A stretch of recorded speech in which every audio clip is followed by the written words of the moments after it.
WLNS is here for you with 6 News at 11.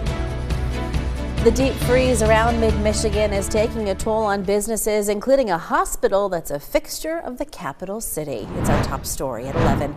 Thank you for joining us. I'm Siobhan Klepfer. Sherry Jones has the night off.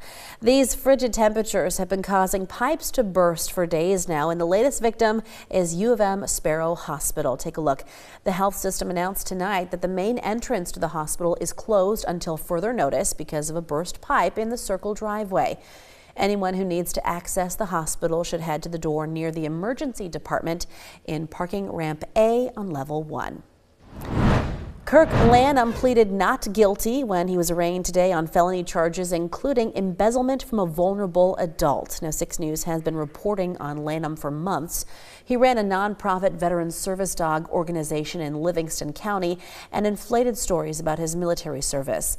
He's accused in Oakland County of financially exploiting an 87-year-old man by fraudulently obtaining power of attorney and transferring $400,000 to himself and his organization.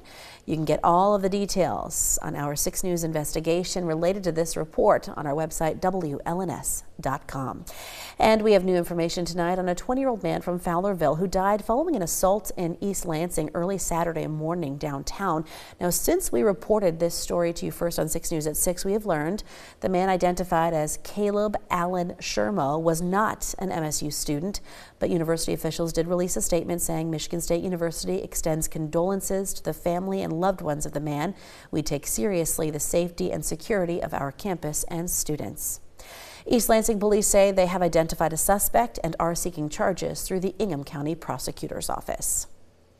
Attorney General Dana Nessel is applauding the signing of 2 new laws here in Michigan expanding protection against hate crimes. These bills, signed by Governor Gretchen Whitmer yesterday, would expand the ban on ethnic intimidation to count as a hate crime in Michigan. Judges would also gain the ability to offer alternative sentencing for first-time offenders and reduce penalties for repeat offenders if the circumstances call for it. Nessel says the previous laws were inadequate to protect people from hate crimes, and these reforms will make it easier to confront hateful conduct. A Michigan civil rights attorney says the latest round of executive orders from President Donald Trump has led to misinformation about equality in the workplace. The president rolled back diversity and equity programs in the federal government, and all DEI office staffers were immediately put on paid leave. Attorney John Marco tells CBS Detroit, while this does remove the question of diversity in federal hiring, it should not impact requirements for private employers. This will have zero effect, no effect whatsoever on my ability to protect those people out there who've been discriminated against. There's federal laws, Title VII, and a bunch of other federal laws and state laws here in Michigan that protect a worker from being discriminated against based on their sex, based on their race, national origin, religion, a whole host of factors. This executive order does not and cannot touch those laws. Marco adds the misinformation about the president's executive order could have a bigger impact on workplace diversity than the actual order. Speaking of executive orders, President Trump signed one today to revoke Biden-era policies that he says are barriers to artificial intelligence innovation. Back in October, then President Biden signed an executive order requiring AI developers to share information with the federal government, including safety test results, to make sure their software would not pose a risk to the American people before it's released. President Trump rescinded that order today, saying it was an unnecessary burden for companies that would stifle innovation and threaten American leadership in the industry. The new order today also calls for the development of a federal AI action plan within 6 months. Fitbit smartwatches are designed to help people get active, but the company will have to pay millions of dollars after it made some of its users feel the burn too literally. Fitbit received more than 100 reports dating back to 2018 about the lithium-ion batteries in its watches overheating and even burning the users. In total, 78 people here in the U.S. reported burns, 2 of them suffering third-degree burns from the watches. However, the Consumer Product Safety Commission says those injuries were not properly reported. Well, now, Google, which owns Fitbit, will pay more than $12 million for failing to warn people about the hazard. The affected watches were recalled in March of 2020. The Hughes fire is growing exponentially in California, with 30,000 people now under evacuation orders. It's one of half a dozen fires burning near Los Angeles, and with rain in the forecast, officials might soon have to contend with mudslides. Jonathan Vigliotti has a closer look. In fire-weary Southern California, another wildfire broke out in Ventura County, 50 miles northwest of downtown LA, near farms and a college campus. While another scare last night, fire racing up a hillside near the exclusive community of Bel Air, threatening homes before crews gained the upper hand. The bigger concern, this fire near Castaic, still burning through dry brush. Residents already on edge from weeks of warnings had to scramble to safety.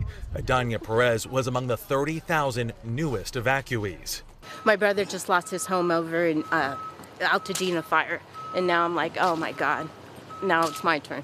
While residents here got prompt evacuation warnings, for thousands in Altadena, early on the morning of January 8th, at the height of the devastating Eaton fire, I didn't get any alerts. I woke up on pure vibes. Florence Kearns Wilson is among many demanding answers. So there was no official warning, no official order issued. It was just go, go, go for you at 4 a.m. Yeah, and it was very just like neighbors taking care of each other because no one else would tell us what to do.